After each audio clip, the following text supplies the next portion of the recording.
pointy end. I'm Keith Sutherland. Today my guest is Geoff Stevens, candidate for the Eppalock Ward in the forthcoming City of Greater Bendigo elections. Welcome, Geoff. Thanks, Keith. Thanks, Dennis. Thanks for the opportunity to talk. Not at all. It's great to catch up with some of the candidates along the way. Now, last week you and I were involved in Phoenix FM discussing some council issues and so on, and there'll be some of those things that you spoke about last week that I'll bring up, but at that stage you hadn't drawn the ballot. You drew number 10. What's your feeling on that? You can either go from top down or bottom up. So were you disappointed with being number 10 on the ballot? Probably better than being sort of 8 and 9 possibly, but...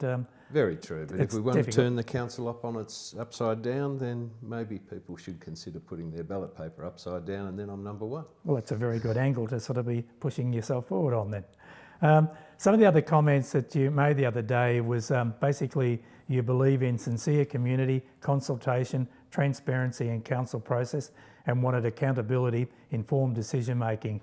So with having said that, and this is some of the blurb you've sort of put out there, are you suggesting that's really not happening at the moment, that there's less transparency, less consultation?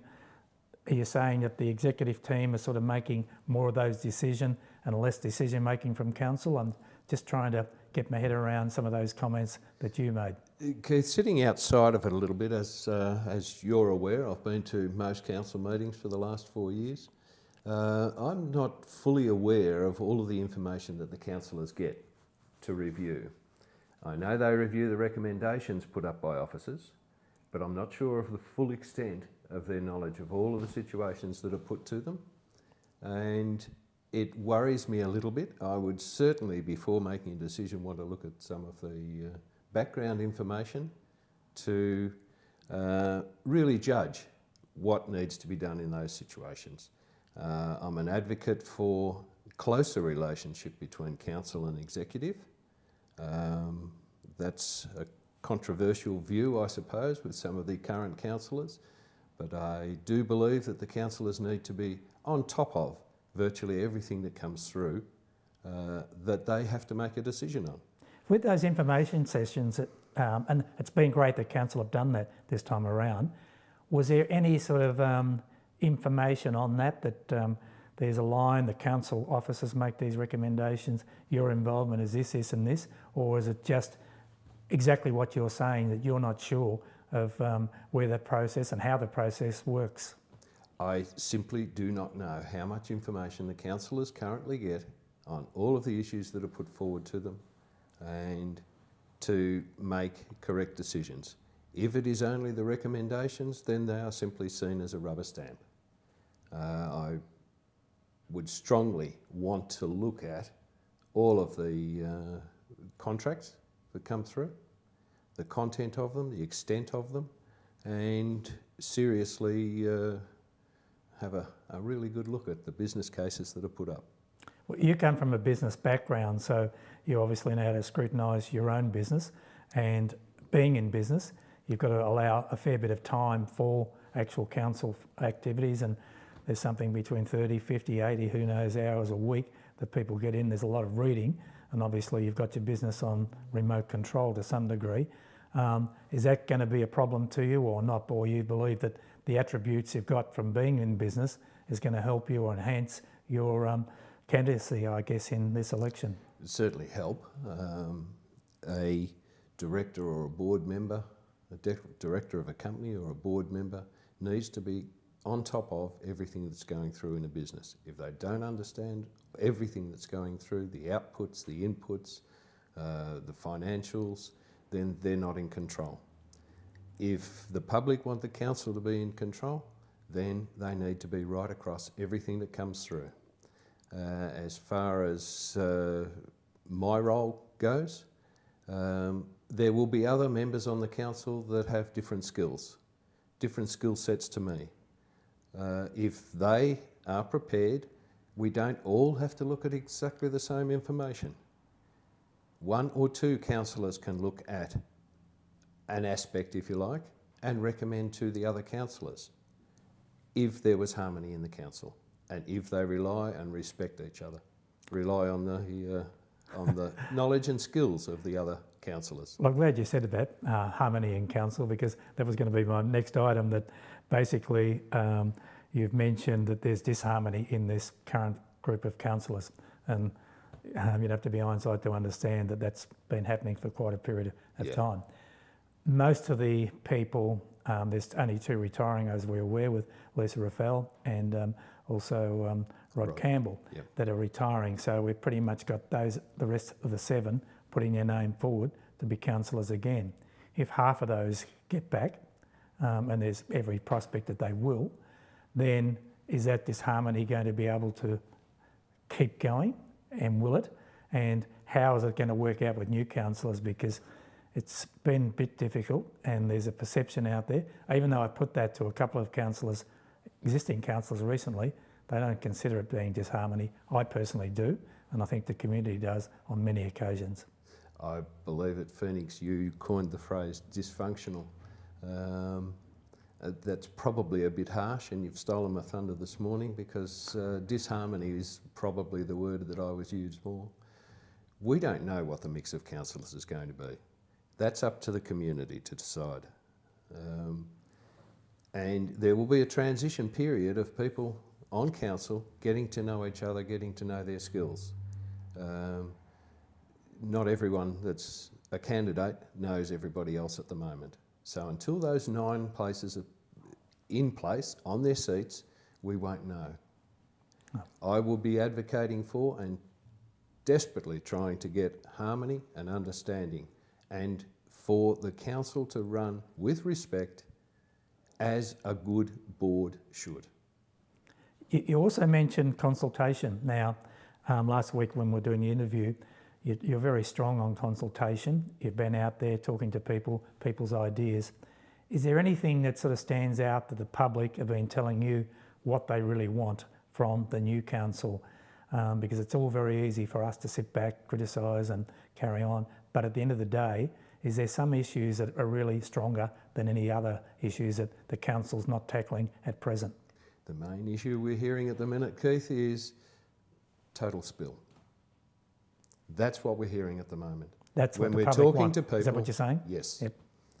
That's not my view. That's when we're talking to people, and I'm listening to people, and consistently the message is we want a total spill.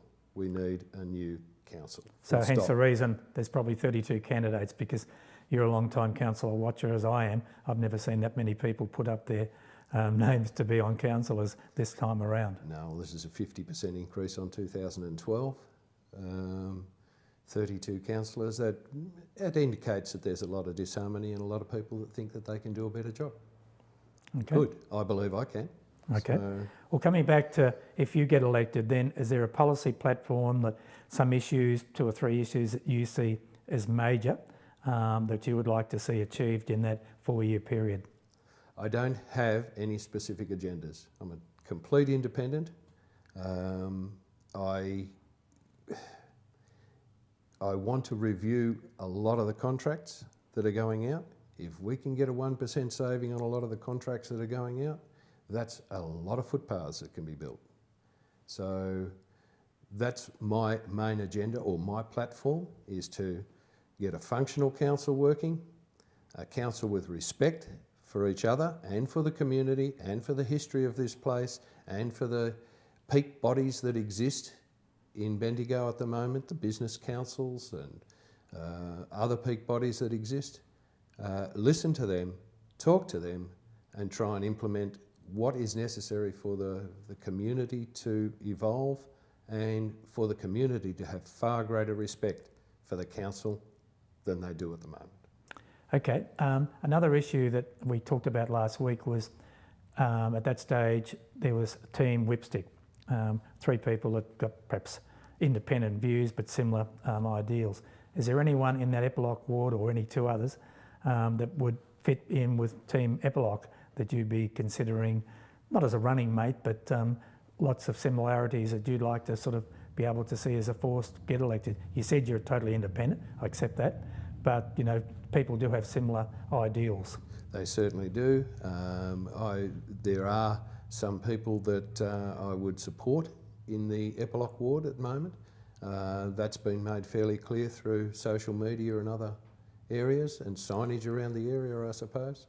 I know that George Flack is a very strong candidate. He was a very strong candidate in 2012 and only didn't take up a seat on council due to preferences.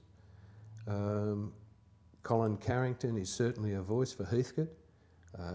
They haven't had a Heathcote resident on council for at least 8 years. I think Colin will do quite well down there. And Helen is very, very respected. Helen Leach is very respected by a lot of the people in Heathcote and through the Epilock ward. She probably hasn't been able to get as many things through council as she would like to have, but that's due to the mix of councillors and some of the antics of council. Finally, and thank you for that. Finally, how do you get your message out? Because you're one person, you've got to do the letterbox drop, you've perhaps got a bit of a team behind you, a family and so on, but it's very difficult to get your ideals out. It's good listening to you this morning. I've had the opportunity now this week and last week to be able to listen to your views, and you are a long-term council watcher. I do see you at virtually every council meeting, so you know what goes on, you know the machinations that happen in the council chamber. But how do you really get your message out there that you stand for something that is different and you want change, you want transparency, you want a lot of those things? And it was interesting, the feedback that you're giving us, that people want total change. So that's interesting. But how do you get your message out? Walking. Talking. Listening is a very, very important aspect. Social media. Now, I must say there's some very, very slick campaigns out there. There's some beautiful campaigns going on, and good luck to all of those people that have those things available to them. We're newbies to this, if you like. My wife has come an enormous long way recently on social media and is helping to spread the word. I'm getting a lot of very, very good feedback, but feedback from individuals don't amount to 5,000 odd votes. No. We're trying our best. All I can put to people out there is sincerity, honesty and ethics. And that's what I stand on. With the skills that I have gathered over a long lifetime, it would seem, I'm willing to offer them to the community for the betterment of Bendigo. Well, Geoff, thank you so much for appearing on the Pointy End today. Really appreciate that. Good luck with the campaigning over the next few weeks. And I know it's a tough gig getting that name out there, your message, but I really appreciate you coming on the program this morning. Thanks, Keith. Thanks for the opportunity, and good luck, Bendigo. Thank you.